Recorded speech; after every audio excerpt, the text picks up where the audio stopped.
Hello friend, আবার new গাড়ি collection নিয়ে এলাম। MT-15 2022-এর 7 মাসে গাড়ি। গাড়িটার দাম আছে 1,38,000। গাড়ি সিউডি আরটিও, গাড়ি A1 কন্ডিশন, দুখানা নিউ টায়ার লাগানো আছে গাড়ির মধ্যে। গাড়ি নিয়ে কোনো কথা হবে না, গাড়ি কোথাও স্কেচ নাই, ঠিক আছে। গাড়ি A1 কন্ডিশন। তারপরে আছে 160 অ্যাপাচি, দুখানা।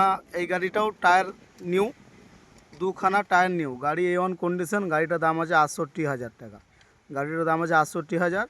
সিউডি ট্রান্সফার, বোলপুর ট্রান্সফার অ্যাভেলেবেল। গাড়ি কোথাও স্কেচ নেই, গাড়ি নিয়ে কোনো কথা হবে না। তারপরে আছে 125 পালসার, যেটা মার্কেটে খুবই ডিমান্ড গাড়ি। 125 পালসার 2024-এর গাড়ি, 1 বছর 7 মাস গাড়িটা বয়স। এটার দাম আছে 62,000। এই গাড়িটার দাম আছে 62,000। গাড়ি কোথাও স্কেচ নাই, আর গাড়ি নিয়ে কোনো কথা হবে না। গাড়ি A1 কন্ডিশন। তিনটেই গাড়ি শোরুম কন্ডিশন। ভিজিট করুন শাহপুর আলিনুর অটো সেন্টার।